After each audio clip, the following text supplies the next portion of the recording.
तो उसे मिट्टी के अंदर से एक चमकीला पत्थर मिला। उसे लगा बड़ा कमाल है, तो जिस गधे पर मिट्टी लाद करके अपने कारीगर तक ले जाता था, उस गधे के वहां गले में उसने उस चमकीले पत्थर को टांग दिया, बांध दिया। जब वो जा रहा था अपने कारीगर के पास में, वो मिट्टी लाद करके जा रहा था गधे पर लेकर, तो रास्ते में एक सेठ जी मिले। उस गांव में छोटी सी उनकी दुकान थी। सेठ जी ने देखा कि चमकीला पत्थर गधे में जो है उसकी टांग करके कहां ले जा रहा है, गले में। तो उसने कहा भाई ये मुझे दे दो। तो उसने कहा सेठ जी 1 किलो गुड़ दे दो, मैं दे दूंगा। सेठ जी ने 50 रुपए के लगभग का था 1 किलो गुड़, जो 1 किलो गुड़ दे दिया। 50 रुपए में वो पत्थर ले लिया। अब सेठ जी को भी ज्यादा कुछ समझ तो थी नहीं, उन्होंने भी अपने तराजू में जाकर के डंडे में उसको बांध दिया और अपना काम करने लगे। किस्मत से एक दिन उनके गांव में एक जौहरी आया और उसने देखा कि एक गांव में छोटे से किराने की दुकान पर एक सेठ जी जो हैं तराजू की डंडी में एक चमकीले पत्थर को टांग कर बैठे हैं जो कि हीरा है।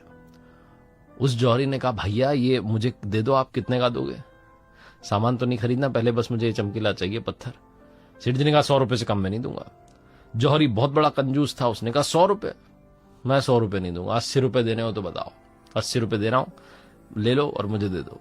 सेठ जी ने कहा नहीं, मैंने तो खुद 1 किलो गुड़ जो है देकर के खरीदा, 50 रुपए का आता है, मैं तुम्हें 80 में क्यों दूंगा, कम से कम 100 तो लूंगा, डबल चाहिए मुझे। सेठ जी अड़ गए, वो भी अड़ गया। जौहरी ने सोचा अभी समझ नहीं रहा है, कल वापस आ जाऊंगा, हो सकता है कल ये दे दे 80 में, नहीं देगा तो 100 में ले लेंगे। ऐसा सोचकर के जो कंजूस जौहरी था वहां से चला गया।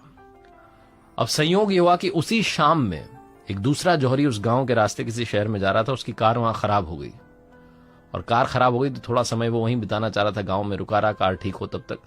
उसने देखा किराने की दुकान है, वहां गया, कुछ खरीद लेते हैं खाने पीने का आइटम। जब गया तो जाकर के देखता है कि तराजू की डंडी में सेठ जी ने एक चमकीला पत्थर जो है बांधा हुआ है जो कि हीरा है। उस दूसरे जौहरी ने पूछा कि ये कितने का है, सारा काम छोड़ो आप तो ये बताओ। सेठ जी ने कहा 100 रुपए का। अभी एक आया था 80-80 कर रहा था, 100 से कम में नहीं दूंगा। दूसरे जौहरी ने तुरंत 100 रुपए दिए, वो चमकीला पत्थर जो कि हीरा था उसे लिया और चला गया। अगले दिन वो कंजूस जौहरी आया और आकर के उसने देखा कि सेठ जी के तराजू की डंडी में से वो गायब है। उसने पूछा कहां गया? सेठ जी ने कहा वो तो कल एक दूसरे जौहरी आए थे, किस्मत से शाम में उनकी कार खराब हुई थी, वो रुके थे थोड़े समय के लिए गांव में, उन्होंने देखा, वो 100 रुपए देकर निकल गए। आप तो 80-80 में फंसे रह गए, 100 रुपए देते तो मैं आपको दे देता।